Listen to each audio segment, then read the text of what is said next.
السلام علیکم۔ بسم اللہ والصلاة والسلام علی رسول اللہ۔ محترم بھائیوں اور بہنوں، ایک اور کہانی جو کہ شیخ محمد نے سنائی۔ شیخ محمد جو کہ ایجپٹ سے تعلق رکھتے ہیں، اور وہ ایک ایسی جگہ پر کام کرتے ہیں جہاں پر مردوں کو غسل دیا جاتا ہے۔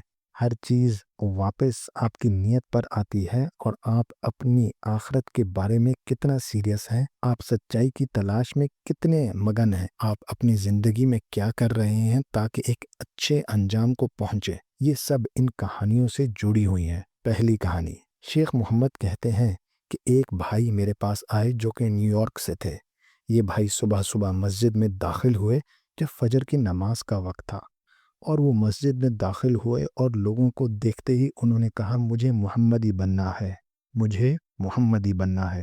لوگوں کو عجیب سا لگا، کیونکہ عام طور پر جو لوگ کہتے ہیں وہ یہ ہوتا ہے کہ میں مسلمان بننا چاہتا ہوں، میں اسلام قبول کرنا چاہتا ہوں، لیکن اس بندے نے کہا مجھے محمدی بننا ہے۔ لوگوں نے پوچھا، آپ کا معاملہ کیا ہے؟ انہوں نے کہا، مجھے کچھ نہیں کہنا، مجھے بس محمدی بننا ہے۔ لوگوں نے اسے کہا کہ اوپر جاؤ اور وضو کرو۔ کسی نے اسے وضو کرنا سکھایا، اس نے وضو کیا اور فجر کی نماز سے پہلے اسلام قبول کیا۔ جب اس نے اسلام قبول کیا، اس نے فجر کی پہلی نماز پڑھی۔ مسجد کے تمام بھائی اسے دیکھ کر بہت خوش ہوئے۔ وہ شخص بہت رویا، اور اس نے وہیں پر نماز سیکھی اور ہر وقت مسجد میں ہی رہنے لگا۔ اس دن فجر، ظہر، عصر، مغرب اور عشاء مسجد میں ہی پڑھی، اور وہ مسجد سے نہیں نکلا۔ ہر وقت وہ لوگوں کو دیکھتا رہتا اور دیکھتا کہ وہ کس طرح نماز پڑھتے ہیں، اور پھر وہ ویسے ہی نماز پڑھنے کی کوشش کرتا رہتا۔ دوسرے دن اور تیسرے دن بھی یہی معاملہ چلتا رہا، اور ایک بھائی اس کے پاس آیا اور کہا کہ بھائی، میں آپ کی کہانی سننا چاہتا ہوں۔ میں شرمندگی محسوس کرتا ہوں کہ آپ اتنے اچھے طریقے سے نماز پڑھتے ہیں۔ تو اس بھائی نے کہا، میں اصل میں ایک کرسچن تھا، اور 4 سال سے میں سچائی کی تلاش کر رہا تھا۔ میں دن رات روتا تھا، اللہ سے دعا کرتا تھا کہ مجھے سچائی کی راہ دکھائیے۔ مجھے نہیں پتا تھا کہ اللہ کون ہے، میں بس اوپر والے سے دعا کرتا تھا مجھے ہدایت دو۔ 4 سالوں تک میں مختلف کتابیں، مختلف مذہب اور راستوں کو دیکھتا رہا۔ ایک دن میں سویا اور میں نے حضرت عیسیٰ علیہ السلام کو دیکھا۔ وہ اشارہ کر رہے تھے اور کہہ رہے تھے محمدی بنو، اور وہ مسجد کی طرف اشارہ کر رہے تھے۔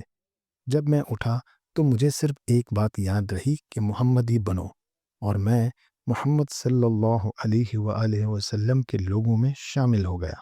اسی دن عشاء کی نماز کے وقت جب وہ بھائی مسجد میں عشاء کی نماز پڑھنے لگا، پہلی رکعت میں جب وہ پہلے سجدے میں گیا تو وہ وہیں رک گیا۔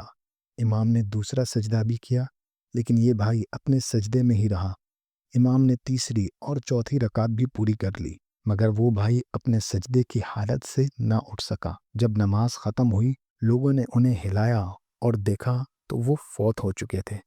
سبحان اللہ! صرف 4 دن اسلام میں، اور پھر وہ اپنے رب اللہ سبحانہ و تعالیٰ کے پاس چلا گیا۔ دوسری کہانی جو کہ شیخ سناتے ہیں وہ اس کے برعکس ہے۔ شیخ نے کہا کہ ایک شخص کو جج نے موت کی سزا دی۔ جب اس کے پاس لوگ گئے اور کہا، کچھ گھنٹوں کے بعد تمہاری زندگی کا آخری وقت ہے، کیا تم 2 رکعت نماز پڑھنا چاہو گے، اللہ سے توبہ کرو گے؟ اس شخص نے فوراً کہا، لا، اب نہیں، مجھے نماز نہیں پڑھنی۔